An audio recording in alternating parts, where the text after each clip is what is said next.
Horus and Chess, Home Sushi Reacts, and this is I was wrong about Horus versus Sanguinius by Channel Major Kill.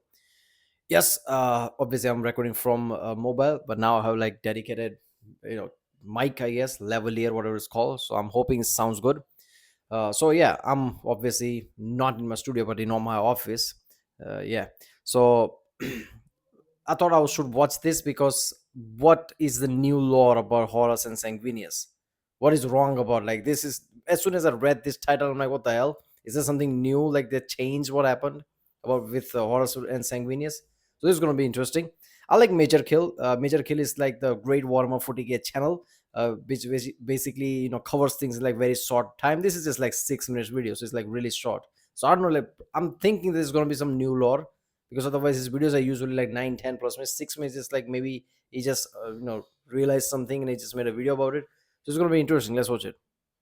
G'day guys and gal. With the release of the highly anticipated End and Death Volume 2, a There you go. very popular fan theory was finally debunked. Now I actually was a huge fan of this theory and massively spread its awareness in the community, with many people liking it. A lot of people also really hated it, as it was way too much of a plot twist for their small minds to comprehend. I am of course speaking of the theory that Sanguinius fights Horus, falls to the Black Rage, which in turn then causes Sanguinius to beat Horus before then mauling the Emperor, and the Emperor being the one that was forced to kill Sanguinius. It would have been a wild shakeup, which actually also would have fixed a shitload of plot holes with the original lore, which was that Horus kills Sanguinius and then the Emperor kills Horus. Now while the title of this video seems to indicate that I was wrong, this isn't really the case, as I am never wrong. I never actually said I believe the theory was true, and if I had to bet on it, there's no way I would put money on GW making such a bold move. However, I just really liked the theory. Today I'll be going over the theory in detail, why despite it now being proved wrong it was a great theory, and what actually happened in the lore. I would say this is spoilers for the end. All right. Obviously, there are way too many times Major Kill basically predicts something, but that's the fun of it, right? Major Kill is like one guy. Like sometimes when he's made some, let's just say, argument, and I really liked that argument. Like Lutin is also like that. I like Lutin's theory about how like how Emperor is like basically one of the old ones type of thing. But I still remember that video, right? I really want to react to a Lutin video, but I guess nobody watches it. They don't like long videos or something when I react to it, right? So I don't know, like old videos when I'm like original videos when I reacted to it, people was watching it. So yeah, I remember that like origin thing. But also Major Kill makes some predictions as well, and some of them are really good. So I guess like, this is false one, but yeah, yeah. Sometimes GW is just like they just come up with the story, right? And they have their own writers. But yeah, sometimes fans can be better, right? Fan theories can be better than the original one. That's the thing, I mean, we could want something, but that's the fun of it, right? If a story went from how we want, it's not going to be fun. So this is more like real thing, right? This is like the real lore now. Death Volume 2, but like, Horus killing Sanguinius has been established lore for decades now, so get the fuck over it. None of you guys even know how to read anyways. Now let's get into it. It's summer now, so I'm going to keep this video pretty lean, so I'll get right into the nitty gritty of the theory. Basically, it's stated that during the fight between Horus and Sanguinius,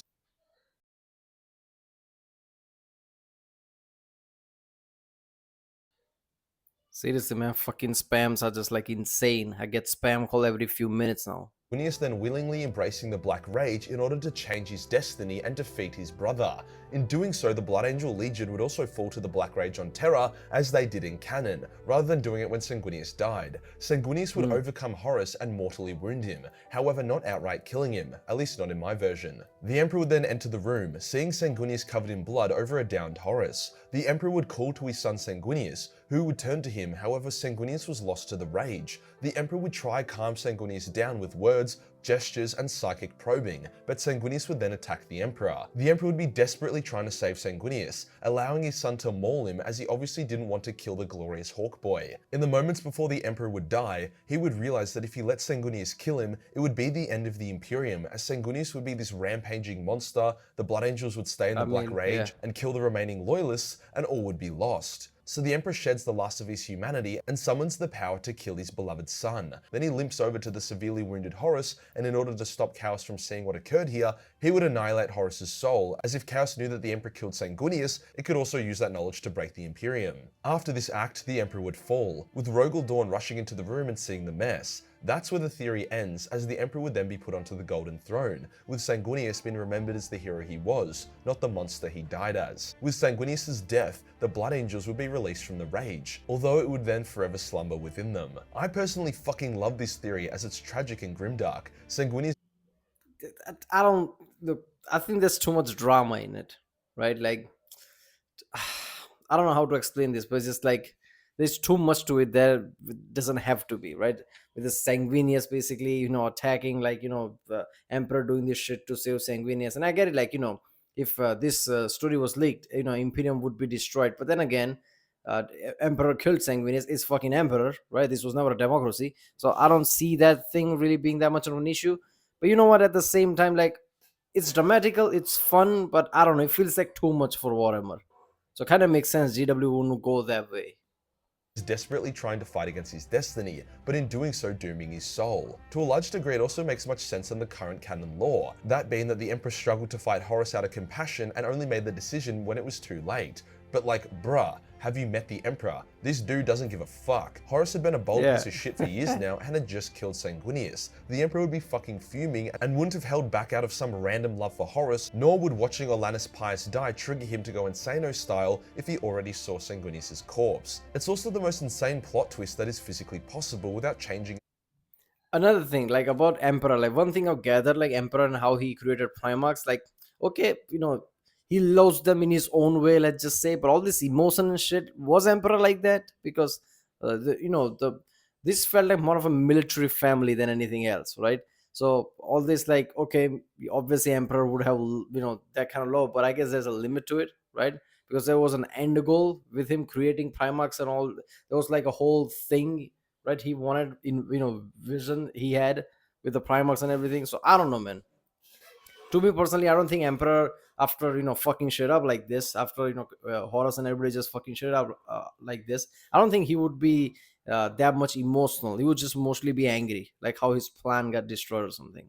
A single thing about the setting or official canon or creating any plot holes. So for the people that say it doesn't make any sense, your mum doesn't make any sense, bitch. But alas, that didn't happen. Here is what actually did. Sanguinius, Okay. after fighting non-stop for weeks, killing Kabunda, Angron, and a shitload of traitors, confronts a fresh, completely unscathed Horus. At first, Horus powers down to his normal Primarch power level, instead of his Mega Chaos power, partially out of pride, but mostly because he still wants Sanguinius to join him. Funnily enough, Horus actually wants the Emperor, Valdor, Rogel, Sanguinius, and all of them to join him. As he said in the past, he actually despises. Okay, Sanguinius is such a John Cena of Warhammer 40k. I know, like, that's like not an accurate way, but basically it's like a poster child, right? So if Sanguinius did join Chaos, that would have done a lot of damage to Imperium as whole, right? Because a lot of people would have like jumped ship to basically, Chaos, just because Sanguinius did. One thing I've gathered, like, Sanguinius was like that, like perfect child, right? So people would have basically looked up to him like that. The traitor Primarchs and wishes that instead he got people like Guilliman and the Lion to join him, not Angron or Conrad Curse. So he believes that he can turn Sanguinius, but obviously that ship has long sailed. However, it does give us a cool little insight to how delusional Horus is at this point. In their initial battle, Sanguinius has the upper hand as he flies around and dives in at lightning speed to chip away at Horus's health bar. Eventually, Horus is cut down and falls to his knees, at which point Sanguinius then goes for a no hesitation decapitation strike. However, Horus has reached his limit and activates Turbo Cumlord Chaos mode, catching Sanguinius' sword. At this point, the fight is one-sided despite Sanguinius giving a good showing. Horus is like a god at this point and beats Sanguinius down. He then begins beating Sanguinius like a Okay, this I didn't know that. Like, because of the Chaos power, Horus was that kind of OP. So I'm guessing Horus obviously is a Primarch, but I don't think he's like the, when it comes to being a warrior, he's not the top warrior. He's like a battle master. Obviously, that gives him like an edge. But just like, PvP, let's just say he wasn't the best. But because of like the Chaos powers, literally corrupting, giving him powers, he was really that OP. So he could just beat Slav Sanguinius. I didn't know that. That kind of like makes sense, because if you're have a antagonist, let's just say, if you're gonna have some antagonist like Horus, where you're gonna, write a million books, he has to be like some really powerful guy, right? I mean, he was powerful based, he was like battle master, everything, like psychologically, but just pound for pound, he has to be powerful, and Chaos kind of made him that. dog with Worldbreaker. Sanguinius tries to say his final words, but his lungs are smashed and full of blood, so he begins choking. Horus keeps beating him, which causes half of Sanguinius' face to hang off like a mask. Horus then picks up Sanguinius and snaps his neck and back, killing the Hawk Boy in the most brutal fashion possible. It's a very Oh, mean-spirited, no honor or dignity death, which I actually like, as too often our Imperial heroes go out in style, but with Sangi it was this yeah. hardcore Night ruthless and death. crap. To add insult to the injury, demons then come out of the shadows to string up Sanguinius' broken corpse, as Horus then waits for his father. But that's the scene, but a few Oh, other things happen which indicate that GW is going to do some subtle retcons to fix the plot holes. For example, it's revealed that the Emperor is on the brink of becoming a new Chaos God to kill Horus, but is talked out of it and releases the power, dispelling his compassion in the process. So it's likely that what? the Emperor will fight Horus with supreme prejudice from the beginning, but it's only when he embraces this dark power will he gain the strength to kill Horus, creating a situation where the Emperor low-key becomes a Chaos God, but must overcome it. Maybe the fact that he is What the currently a fuck? shriveled corpse is from the effort of the Emperor rejecting the power he used to kill Horus, and if his will broke, he could ascend at any second. Or maybe he's been a Chaos God for the last 10,000 years, and the Imperium is just a shiny, cleaner version of a Chaos cult. Now that Ah, look, man, if he became embodiment of certain thing, like how chaos gods are, right? Like rage, blood, skull, corn, and things like that. If he become embodiment of something, actually become god, would he be like? Don't chaos gods themselves hate each other, right? So if he becomes like a god, and I think he's a god by now, whether he wants it or not, it would make sense. Like he would be like one of the chaos gods, right, rather than anything else. And I guess that like that would make him powerful. And I guess if he's like a if he's like a fucking again with the spam thing, if he's like a chaos god, right? I mean, he could be one of the powerful one. Like that would make sense more to me, other than just unknown. Like, oh, emperor's just like god like being. Why? Because he is. He should like now. Oh, now he's a proper chaos god. That would make sense to me. would be spicy. Either way, while a part of me will miss the Sanguinius theory, I'm glad GW recognizes that the current lore doesn't make much sense and have been doing things to Yep. make it more compelling and fix those plot holes. Regardless, Sanguinius, you were a fucking real one, even if your death wasn't particularly fun. Peace. Yep. There you go.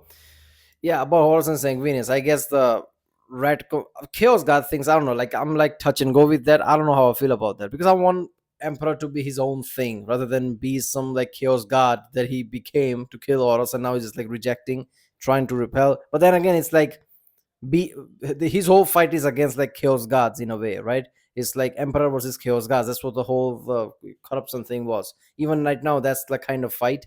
And if that's the case, being one of them and try to fight back is kind of like this dramatic thing. But as we learned already, like GW probably don't like that kind of dramatic shit. So I don't think like that's gonna turn out like Emperor's gonna be a mystery. I think that's what is gonna happen. We'll never know hard answer of what Emperor is and what he became. He's just like a god being now. That's what he's gonna be really mysterious going forward. That makes more sense to me. Where I don't know, like Henry Cavill's TV show, what's that gonna cover? Is there going to be Emperor there, or just gonna cover just some pocket story of the entire big universe, or is it gonna tell the story of like something like a the heresy and shit like that? I don't know, but it's gonna be interesting. All right, well, if you like my Rickson, don't forget to subscribe. If if you're comment down if you don't have problem with this kind of setup with the mobile thing, because whenever I'm out like that, I can watch video and make video like this. Otherwise, I have to like very less time how to like make do. Maybe sometimes I can do it or not, but yeah, obviously I'll be making more videos from my studio, but this way I can make more videos, I guess. I don't know. All right, I'll see you next time.